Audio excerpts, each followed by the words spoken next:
Annette Bérard et Claude Doucet, qui sont respectivement, et tous les deux d'ailleurs, scientifiques à INRAE et à l'UMR EMMA.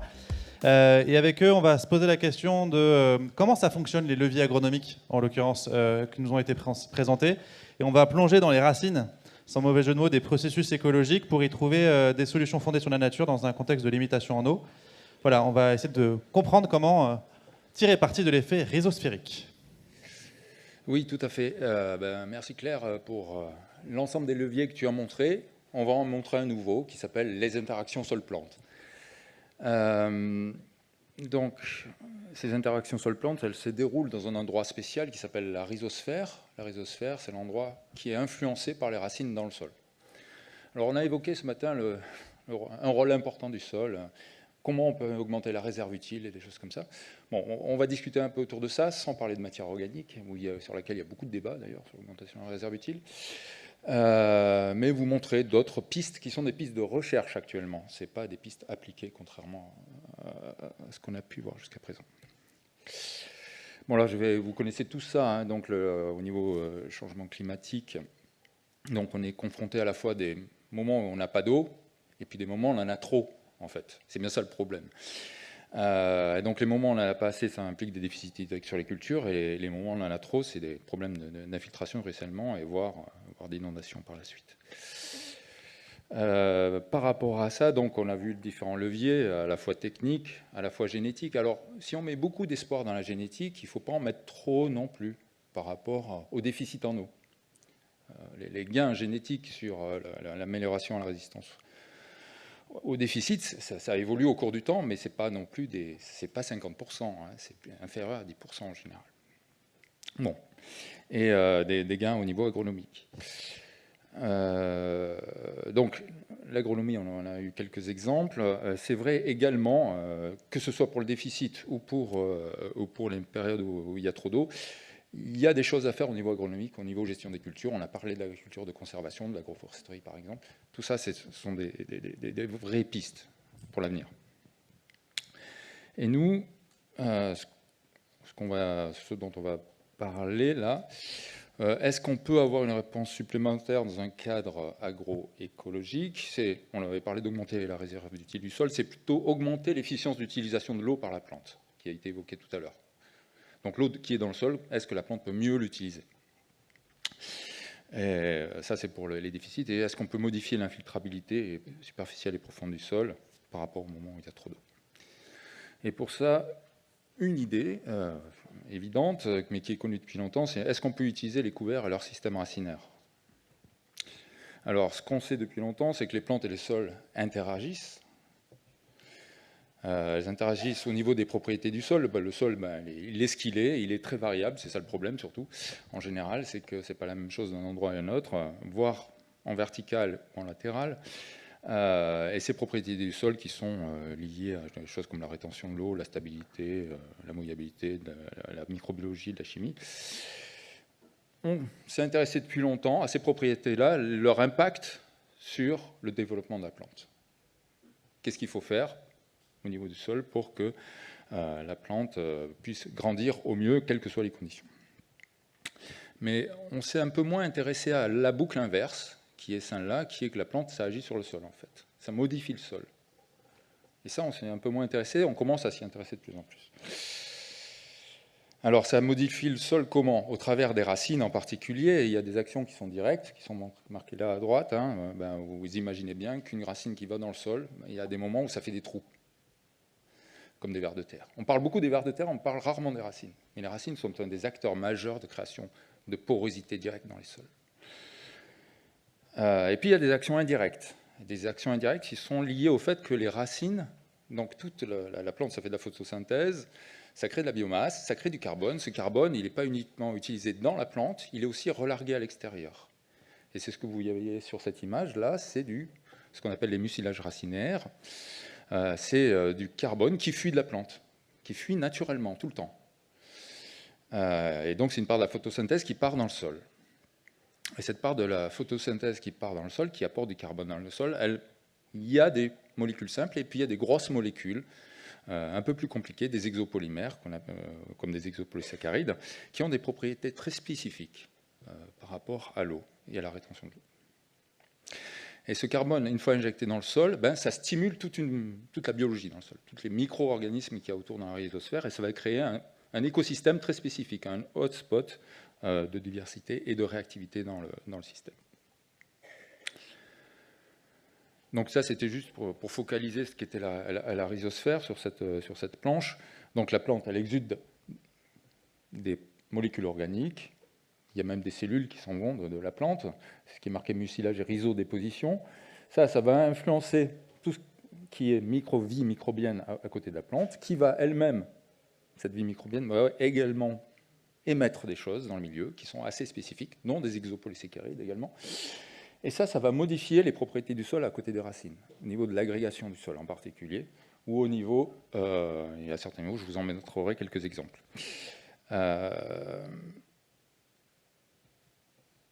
Donc, je vais vous en donner quelques exemples maintenant, à travers quelques expérimentations qu'on a fait au cours du temps. Et après, je donnerai la parole à Annette, sur des plantes de grande culture qui vont, là, vous voyez, du maïs au blé jusqu'à de la tomate industrielle. Je crois qu'on a parlé de la tomate industrielle ce matin, qui était en croissance chez nous. Alors, si on prend un exemple du maïs, ça, c'est de la rhizosphère. Vous avez tous vu ça. Vous avez tous arraché des mauvaises herbes, mais vous avez tous vu qu'il restait des choses collées. C'est assimilable à la rhizosphère. C'est quand même assez différent du sol moyen. Alors, là, ce que je vous montrerai, c'est des comparaisons entre le sol, ça c'est du conventionnel, hein, entre du sol moyen et du sol collé aux racines, donc du sol rhizosphérique, sur ce que ça peut faire. Sur ces graphes-là, de haut en bas, en haut c'est de la biomasse microbienne, vous voyez que vous en avez plus dans la rhizosphère, globalement, que dans le sol moyen. Il y a aussi une activité microbienne que je ne vous montre pas, qui est nettement plus élevée. Vous avez plus de ces grosses molécules un peu bizarres qui ont des propriétés de rétention par rapport à l'eau, des propriétés spécifiques par rapport à l'eau. Vous en avez aussi plus dans la rhizosphère par rapport au sol moyen. Et vous avez déjà une manifestation des modifications des propriétés hydriques dans la rhizosphère, là par exemple, par un point spécifique de la rétention en eau à 15 bars, qui s'appelle le point de flétrissement permanent, qui n'est pas pareil dans la rhizosphère par rapport au sol moyen. Et cette évolution sur le graphe en haut à gauche de cette rétention à 15 bars, elle est liée à la quantité d'exopolysaccharides qu'il y a dans la rhizosphère, dans ce cas du maïs. Donc ça, c'est une première chose. Une autre chose, c'est que les microbes qui sont dans la rhizosphère, qui sont sous ces exopolysaccharides, qui sont dans ce milieu un peu spécifique, ils sont beaucoup plus tolérants à tout ce qui est stress hydrique, stress thermique. Et donc, ils restent actifs, contrairement au sol, qui va être, lui, plus chaud et moins humide, au sol moyen. Donc voilà, c'est des effets locaux, hein, c'est des effets le long de la plante, le long des racines de la plante. Il faut quand même retenir que toute l'eau qui arrive dans une plante, ça traverse cette zone. Donc il se passe quelque chose dans cette zone, ça modifie fortement ce qui peut se passer après, en termes de prélèvement de la plante. Alors, pour vous en montrer un autre exemple, là c'était au niveau du sol, mais je vais vous en montrer un exemple au niveau de la plante, de ce qui peut se passer. Là c'est une étude en milieu contrôlé, en serre, sur du blé. Et ce qui est intéressant, c'est que c'est des variétés de blé, il y a un exemple sur 6 variétés de blé, avec des âges de sélection différents, des années 60 à actuelles. Et donc vous savez que la sélection, ça sélectionne des traits pour la productivité, certainement de résistance aux maladies, et ça sélectionne d'autres choses aussi qu'on ne veut pas forcément, mais qui font évoluer les relations entre la plante et le sol. Et donc ces plantes, à un moment, on les a soumises à un déficit en eau, et on a regardé comment elles réagissaient par rapport au déficit en eau du point de vue de la rhizosphère. Pour mesurer cette résistance à un déficit en eau, on mesure quelque chose qui s'appelle la conductance stomatique. La conductance stomatique, c'est la capacité, c'est quand la plante se porte bien, elle évapore elle transpire au maximum, elle ouvre ce qu'on appelle des stomates, des petites pores à la surface des feuilles. Et puis quand elle ne se sent pas bien, ces pores, elle commence à les fermer. Donc elle laisse passer moins d'eau. Là, elle commence à ressentir le déficit en eau, elle commence à rentrer en stress hydrique. Mais quand elle ferme ses pores, évidemment, ces ouvertures sur les feuilles, il n'y a plus de CO2 qui rentre, et la photosynthèse baisse. Donc la plante, elle a un dilemme, c'est mourir de soif ou mourir de faim. Bon, quand il n'y a pas d'eau. Et donc, la façon d'ouvrir ces stomates, c'est essentiel dans la résistance de la plante au déficit hydrique. Et je vous présente juste le résultat majeur de ce genre d'étude. En bas, vous avez la concentration en exopolysaccharides d'un composé que je ne vous montrerai pas. Et sur des ordonnées, vous avez la façon dont ces stomates s'ouvrent. Il faut retenir qu'ils sont d'autant plus ouverts que c'est haut là-bas. Ils sont d'autant plus ouverts pendant la phase de stress hydrique que c'est haut sur l'axe. Et les points là, c'est l'ensemble des variétés dans des types de sols différents. Et vous voyez bien qu'il y a une relation très claire entre... non, ils sont d'autant plus ouverts, excusez-moi, que c'est proche de zéro. Autant pour moi. Et donc, on voit qu'au fur et à mesure que la plante produit plus d'exopolysaccharides dans sa rhizosphère, finalement, elle est plus résistante au déficit hydrique. Il y a des plantes qui réagissent différemment, et ça, c'est directement lié au fait qu'on produise des choses de façon différente dans la rhizosphère. Et donc, ça va générer une utilisation de l'eau différente par ces plantes. Maintenant, on va voir la suite sur les tomates. Après le maïs, le blé, la tomate. Bonjour à toutes et tous. Je baisse un peu parce que je suis un petit peu plus petite quand même.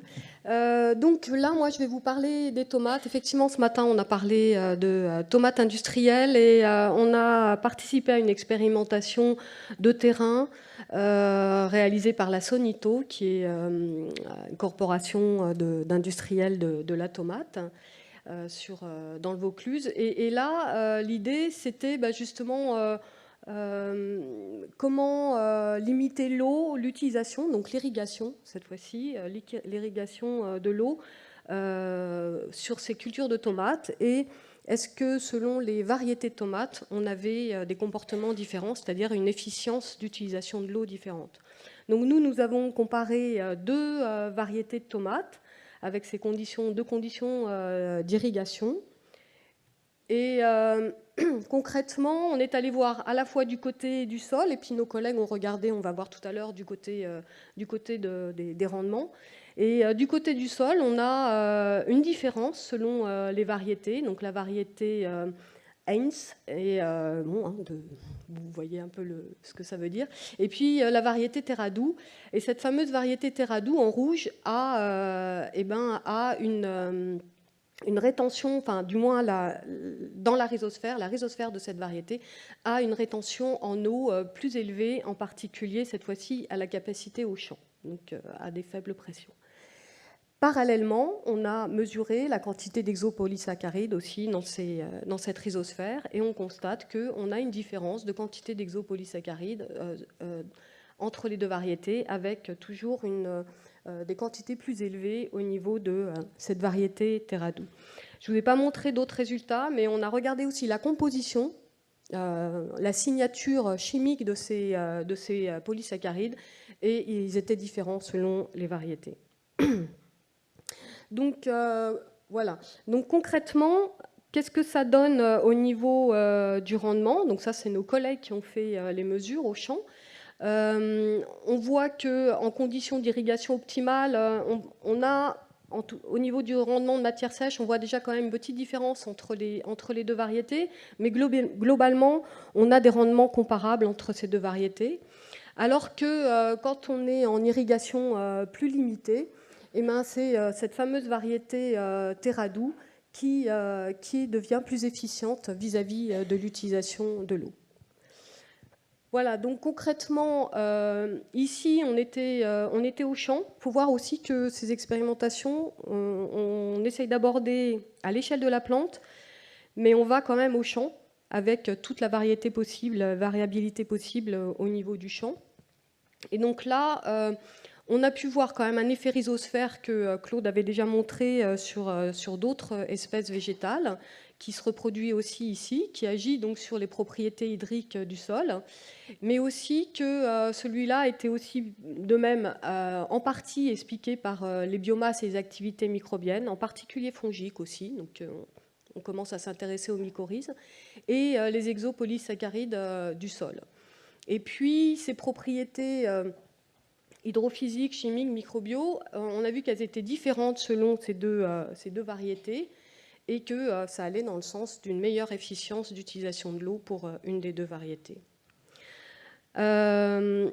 Donc je vais faire une synthèse suite à l'introduction de Claude. Donc concrètement, ce qu'on a pu montrer à l'échelle de la plante, c'est cet effet rhizosphère, avec des changements de propriété du sol liés à la plante. Quand on a voulu comparer avec le sol moyen, on a toujours des comparaisons avec le sol moyen, c'est un peu notre témoin, qui sont entre autres liés à la présence de quantités plus importantes d'exopolymères, d'exopolysaccharides et aussi d'activité microbienne, avec un lien direct avec la rétention en eau.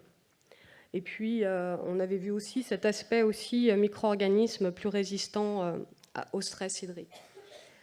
Quand on applique justement un stress hydrique, on voit que pour certaines plantes, donc là, entre autres, une des variétés de tomates, et bien, finalement, on a une augmentation de ces traits, on va dire, de ces traits rhizosphériques, c'est-à-dire des quantités d'exopolymères et de microbes, mais aussi la rétention en eau plus élevée.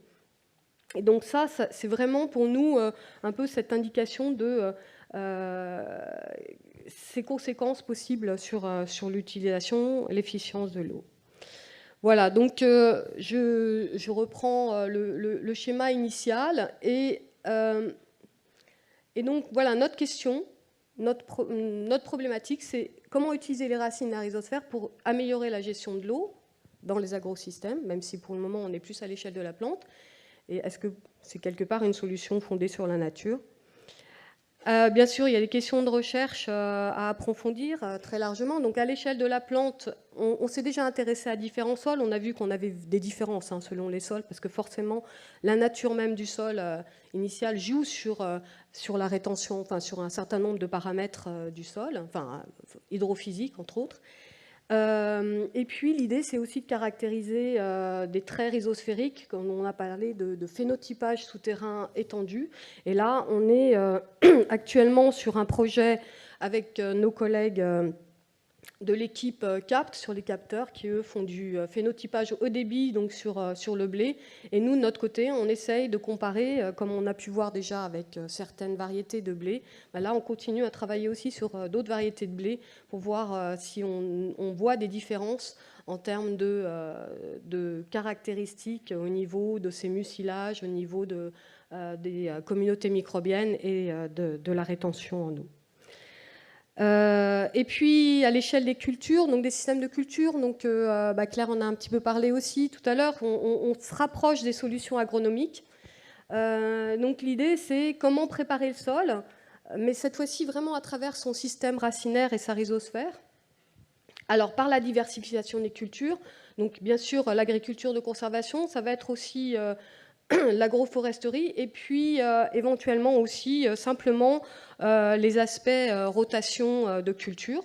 Et donc là, un exemple très rapidement, donc c'est auquel on a contribué, c'était donc une expérimentation avec différents types de rotations, et avec des rotations face, donc, je dirais, céréales et puis prairies. Et on a regardé à l'échelle, cette fois-ci, du profil de sol. Et ce qu'on a pu voir, donc rapidement, c'est que là, la réserve utile du sol, qui était liée principalement à la rétention en eau à faible pression, était plus élevée dans des systèmes où on avait eu des rotations entre prairies et céréales, et pas que des systèmes uniculture.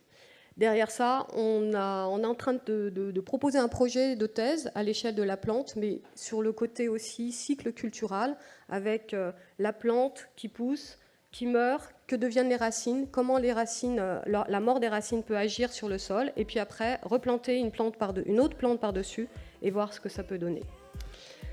Voilà, je vous remercie. Merci à vous surtout pour cette intervention.